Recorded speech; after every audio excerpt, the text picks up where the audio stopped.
નમસ્કાર, હું જ્યારે શૂટ કરી રહી છું ત્યારે રાતના 10:30 વાગ્યા છે અને પ્લેન ક્રેશ પછી આખી દુર્ઘટના પછી બધું કોલેપ્સ થઈ ગયું. એટલે બધી વ્યવસ્થાઓ કોલેપ્સ થઈ ગઈ અને બધા લોકોની ભીડ એકસાથે જમા થઈ ગઈ. વ્યવસ્થા એ સિવિલ હોસ્પિટલની હોય કે પછી એકસાથે સતત એટલા બધા મૃતદેહ આવતા હતા, એ બધી જ વ્યવસ્થાઓમાં બહુ જ બધા લોકોએ સાથ આપ્યો. એટલે ઓલું હોય ને કે સાથી હાથ બળાના, તો એવી રીતના બહુ જ બધા સ્વયંસેવકો આવ્યા. તમને મારી પાછળ RSSના સ્વયંસેવક, મતલબ RSSના લોકો તો દેખાતા જ હશે, સ્વયંસેવકો આવ્યા, બજરંગ દળના લોકો આવ્યા, સાથે અનેક એવા લોકો છે જે અત્યારે સતત પાણી આપી રહ્યા છે, સતત જે એવું કહેવાય કે જમવાનું પણ પૂછી રહ્યા છે કે કોઈ પણ બહારથી આવ્યું છે, કોઈ દર્દી છે કે પછી કોઈ અહીંયા કામ કરી રહ્યું છે, તો એ લોકો સુધી એ મદદ પહોંચવી જોઈએ.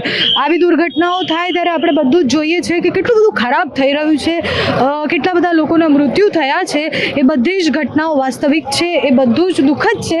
પણ એ દુઃખદ ઘટનાઓ પછી જ્યારે આવી સ્ટોરીઝ સામે આવે કે કેટલા બધા લોકો એવા છે કે જે પોતાનો સમય આપી રહ્યા છે આમાં, એમના કોઈ જ સ્વજનો કે એમના કોઈ જ લાગતા વળગતા અહીંયા નહીં હોય, પણ છતાં પણ એ અહીંયા આવી રહ્યા છે, મદદ કરવા માટે આવી રહ્યા છે, એ ભાવથી આવી રહ્યા છે કે કોકના તો ગયા છે ને, અને કોકના ગયા છે એ ભાવથી આવતા લોકો જે મદદ કરી રહ્યા છે, એ RSSના લોકો હોય કે પછી બજરંગ દળના હોય કે પછી બીજા કોઈ પણ સ્વયંભૂ અહીંયા આવેલા આસપાસના લોકો હોય.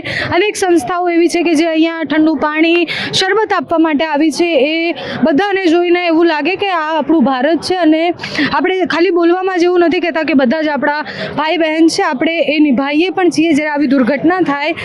મેં TRP વખતે રાજકોટમાં પણ જોયું છે કે રાત્રે 2-3 વાગે ત્યાંના સ્થાનિક લોકો ચા વહેંચતા હતા કે જે લોકો કામ કરી રહ્યા હતા એના માટે, એ પોલીસ માટે. હું મોરબી ગઈ ત્યારે પણ મેં જોયું છે કે સ્વયંભૂ લોકો ત્યાં ખાવાનું વેચતા હતા, સ્વયંભૂ ત્યાં એ વ્યવસ્થાઓ કરતા હતા કે અહીંયા આવેલા પોતાના ડ્યુટી પર આવેલા લોકોને કંઈ અડચણ ના પડે. અને અત્યારે પણ એ સ્થિતિ અહીંયા જોવા મળી છે. બધા જ લોકો સ્વયંભૂ આવ્યા છે સેવા આપવા માટે. આટલી મોટી દુર્ઘટનામાં આપણે માત્ર સાથી હાથ બઢાના, એક અકેલા થક જાય તો, એવી રીતના બધા જ સાથે મળી અને આ સ્થિતિમાં લડી રહ્યા છે.